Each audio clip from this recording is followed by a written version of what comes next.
Good evening, everybody. Hope everyone had a profitable Wednesday, and I hope you got that plus money winner that we gave out on the drive time show earlier on with the Carolina Hurricanes getting a big win against the Boston Bruins. I think it's a defining win for an organization that needs wins against the best teams in the league, and they certainly got one tonight. Not only did they get one, they got one at the Garden. So a big night for Rod Brendamore's team, and hopefully you got on board with that as well. Also, our lone NHL selection on Pickdawgz.com. That cashed last night with Toronto getting that 1-0 win against the Winnipeg Jets, so that was good as well. And even though it was 1-0, a little bit scarier than I thought it would be. I thought we were going to see probably a 4-2 game, so it was a little bit lower scoring than I expected, but still got the win with Toronto. We split our NBA push. Of course, we got that play, so we'll try to build on that on Thursday. Welcome to Against the Public. I'm Dana Lane. We're the only show that analyzes early betting patterns by the public, and we've done that again with 3 free NBA plays for Thursday, each one going against early betting patterns. Before I get to my free plays, guys, I have to tell you once again, my 3 college basketball best bets for Thursday are locked and loaded on pickdawgz.com.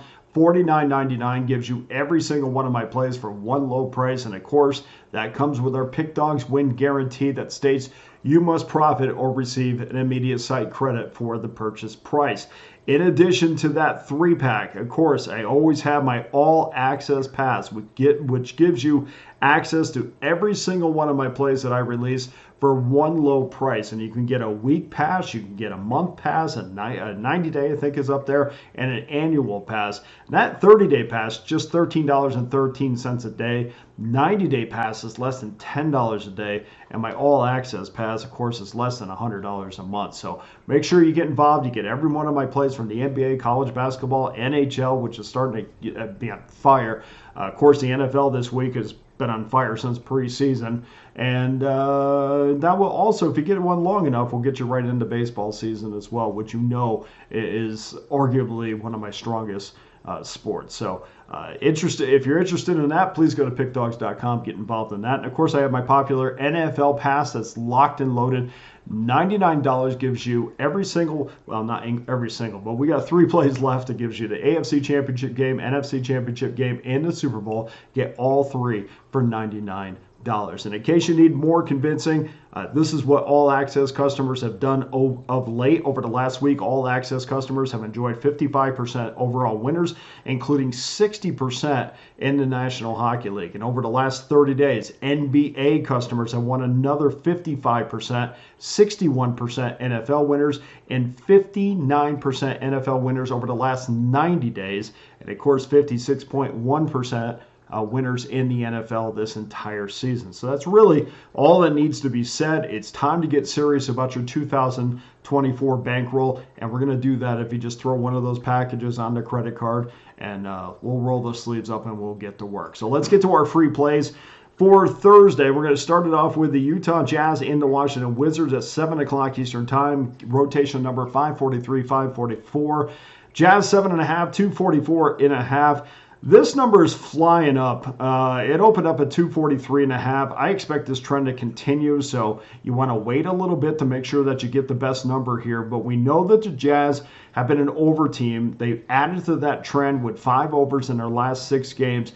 But I think bettors should start changing maybe a little bit how they feel about the Washington Wizards. I'm starting to feel that way about the Indiana Pacers, but certainly about the Wizards. They have 7 unders in their last 10 games, and that's because it's not because they're not scoring. It's because they've started to play well defensively, which is great to see for a franchise that I've been following since I was a little kid. But they've allowed 120 points or less in 6 out of the last 10 games. And I know 120 maybe is not the benchmark, but really today in the NBA, that's not that bad. They haven't had one of those run and gun games probably since the January 8th game against the Oklahoma City Thunder when both teams combined for 264 points. They've had large scoring games since then, but not bad Wizard defense scoring games. So good to see that trend. We'll see how far that goes. Still, horrific team. I'm not trying to make it more than it is.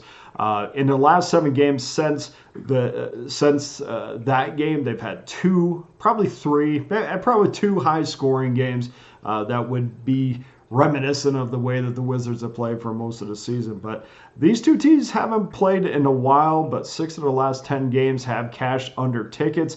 And if the Wizards can keep the Jazz off the boards, which is something the Jazz are very good at, the second chance points. If they can at least stay even rebounding wise, I think that's going to eat up enough time. We're going to take this under a 244.5, which I think is a very generous number. Game number 2, Philadelphia 76ers and the Indiana Pacers, 7 o'clock Eastern Time. 545, 546, Philly 5.5, 237. We have a small amount of movement with a total after opening up at 237.5. That's, of course, good enough to fit the parameters of the show. So we haven't seen the Pacers really maintain their scoring touch. And again, the identity of NBA teams, whether it's NBA or college basketball, it kind of changes during the year. And the Indiana Pacers are certainly going through one of those changes right now where most of the year they were the highest scoring team in the NBA and still are. But of late, they have not really been a reliable especially as they were early in the season. But we've seen this Pacers team in the past. We've seen this Pacers team in the past have. They were 24-12 at one point to the over. So if you want to talk about a team that was incredibly reliable going over the total, it was certainly Indiana. But I'm more than certain that Rick Carlisle is more than willing to play that high-tempo type of game. Even without Tyrese Halliburton out of the lineup, I think that they are going to push the ball. And that's, and then you're going up against Philadelphia where a guy like Joel Embiid just had 70 points against San Antonio. We'll see what he can do against Indiana when the Pacers push the pace like I expect them to do. This 237 is a little bit less than what I thought it was going to be, which is good news. So we're going to take over 237 in this game. And then game number 3, 7:30 Eastern Time, 547, 548. The Boston Celtics 6.5, 224.5 against the Miami Heat.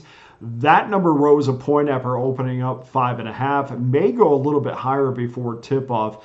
Boston is just 4-5 ATS in their last 9 games. They struggled recently against the Denver Nuggets, which isn't that big of a deal, but they did lose to the Nuggets at home.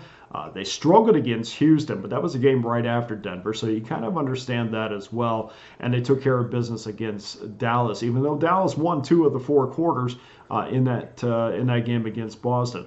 Miami's lost 4 straight against the number, but this, to me, I mean, the first thing I thought of when I saw this number was, wow, they're really begging you to take Boston in this case. I think this is a very Boston-friendly wager, especially after we just saw the Heat lose to Memphis.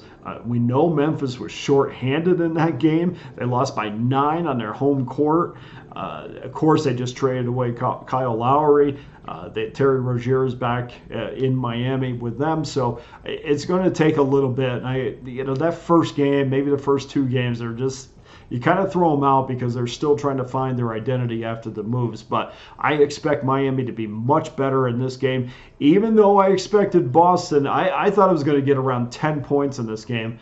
But 6.5 tells me I'm still on the right side here. When I'm more than 1.5 to 2 points off the number, I'm not a big believer that somebody knows something that I don't. But there's a reason why this number is 6.5. So I'm going to believe there is that reason out there. So I'm going to take Miami plus the 6.5. So that does it for your free plays on Wednesday. Please go to pickdawgz.com. Get involved with my college basketball 3-pack, $49.99. Gives you all 3 plays for one low price, along with our Pick Dawgz win guarantee. Let's get to our free plays once again. Utah, Washington, under 244.5. Philadelphia, Indiana, over 237.5. And Miami, plus 6.5. And before I go, just one more time, guys, if you want to get every single one of my plays from college basketball, NBA, NHL, Major League Baseball is coming up. I believe it's a couple months away. If you get a long-term pass, the National Hockey League as well, NFL this weekend. Please get involved with my all-access pass. Get a month, a week, or an annual pass for one low price. So that does it for today's show. Thank you to everybody who continues to help grow this show. Got my voice back a little bit today. Maybe tomorrow. Didn't feel so good either. But maybe tomorrow we'll be back 100%. But that does it for today's show. For Against the Public, I'm Dana Lane. All the best to you and your wagers on Thursday.